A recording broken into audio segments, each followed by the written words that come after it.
ప్రపంచంలో ప్రతిదానికంటూ ఒక expiry date ఉంది. ఈవెన్ భూమికి కూడా ఒక ఎక్స్పైరీ డేట్ ఉంది. మనుషులమైన మనం కూడా ఏదో ఒక రోజు చచ్చిపోతాం. కానీ మనిషి చనిపోయిన తర్వాత ఎక్కడికి వెళ్తాడు అనేది ఈ వీడియోలో మనం డిస్కస్ చేసుకుందాం.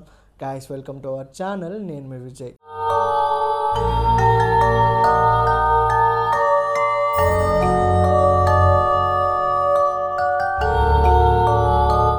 అకార్డింగ్ టు హిందూ మైథాలజీ ఏం చెప్తుంది, బైబుల్ ఏం చెప్తుంది, ఖురాన్ ఏం చెప్తుంది, సైన్స్ ఏం చెప్తుంది, అసలు మనిషి చనిపోయిన తర్వాత ఎటువంటి చేంజెస్ వస్తాయి, అసలు నిజంగా పునర్జన్మ అనేది ఉందా, ఉంటే ఈ ఆత్మ అనేది ఎక్కడ ఉంటుంది, బైబుల్లో కూడా మనిషి చనిపోయిన తర్వాత ఎక్కడికి వెళ్తాడు, అసలు ఎక్కడ ఉంటాడు, ఆత్మకి ఆకలి ఉంటుందా, ఇలాంటి అనేకమైన రహస్యమైన క్వశ్చన్స్కి ఈ వీడియో మీకు ఆన్సర్గా ఉంటుంది. సో ఈ వీడియోని ఎండ్ వరకు చూడండి, ముఖ్యంగా ఎక్కడ మిస్ అవ్వద్దు.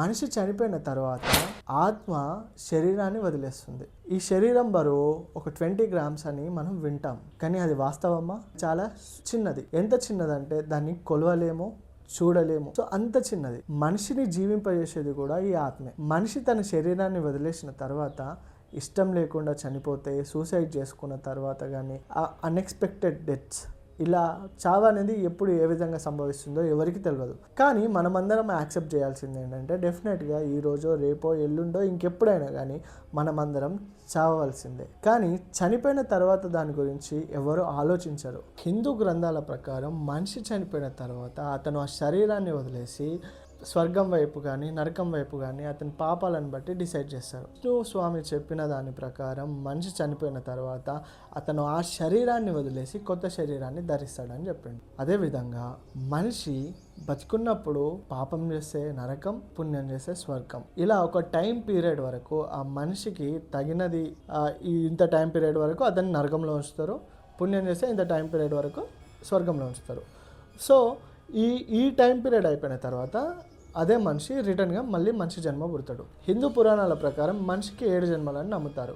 ఈ 7 జన్మల తర్వాత మనిషి దేవునిలో ఐక్యమైపోతాడని హిందూ గ్రంథాలు చెప్తున్నాయి. ఆ తర్వాత సైన్స్ ఏం చెప్తుందంటే, మనిషి చనిపోవడం అంటే బ్రెయిన్ డెడ్ అవ్వడం.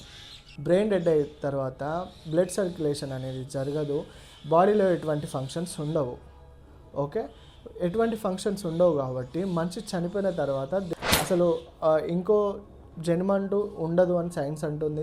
మనిషి చనిపోయిన తర్వాత బాడీలో చేంజెస్ వస్తాయి, నార్మల్గా యానిమల్స్ చచ్చిపోయినట్టే బొంద పెడతారు, అయిపోయింది అని సైన్స్ వరకు చెప్తుంది. కానీ ఇప్పటి వరకు అయితే సైన్స్ ఆత్మ ఉందని నిరూపించలేదు. అంటే సైన్స్ ఆత్మ ఉందని నిరూపించలేదు. ఇప్పటి వరకు అయితే సైన్స్ అయితే ఆత్మ ఉందని నిరూపించలేదు. కానీ ఈ రకంగా సైన్స్ పరంగా చెప్పుకుంటే ఎటువంటి బెనిఫిట్స్ ఉండవు అండ్ నమ్మే విధంగా కూడా లేదు. మనిషి చనిపోయిన తర్వాత హిందూ పురాణాల ప్రకారం స్వర్గమో నరకమో ఉంటుంది, ఆత్మ అనేది ఉంటుందని హిందూ మైథాలజీ చెప్తుంది. కానీ సైన్స్ ప్రకారం ఆత్మే లేదని అంటుంది. కానీ ఆ ఆత్మను ప్రూవ్ చేసే ప్రాసెస్లో సైన్స్ ఉందా అంటే దానికి అంత కూడా చిక్కట్లేదు. సో ఈ టాపిక్ పక్కకు పెడితే, బైబుల్ ప్రకారం మనిషి చనిపోతే ఏం జరుగుతుంది? అకార్డింగ్ టు బైబుల్, మనిషి చనిపోయిన తర్వాత మనిషి దేవుని దగ్గరికి వెళ్ళి సేమ్ పాప పుణ్యాలను బట్టి అతనికంటూ ఒక జడ్జ్మెంట్ ఇస్తారు దేవుడు, దాన్ని బట్టి నరకం అనేది ఉంటుంది. కానీ బైబుల్ ప్రకారం ఇంకో జన్మ అంటూ ఉండదు. బైబుల్ ఒక మనిషిని ఏ విధంగా చెప్తుందంటే, శరీరము, ప్రాణము, ఆత్మ. సో శరీరం వ్యర్థమైందే, ప్రాణము ఉట్టిదే, ఆత్మ లేకుండా ఇవి రెండు పనిచేయవని బైబుల్ చెప్తుంది. ఒక మనిషి చనిపోయిన తర్వాత అతని ఆత్మ దేవుని దగ్గరికి వెళ్తుంది. దేవుని దగ్గరికి వెళ్ళిన తర్వాత అతని పాపపుణ్యాలను బట్టి దేవుడు వాటికి జడ్జిమెంట్ ఇస్తారు. కానీ బైబుల్ ప్రకారం ఇంకో జన్మ అంటూ లేదు. సో గాయస్, దీన్ని బట్టి మీకు ఏమర్థమైంది? మనిషి చనిపోయిన తర్వాత మీరు ఎక్కడికి వెళ్తారు అనుకుంటున్నారు? మీరు చనిపోతే ఎక్కడికి వెళ్తారు?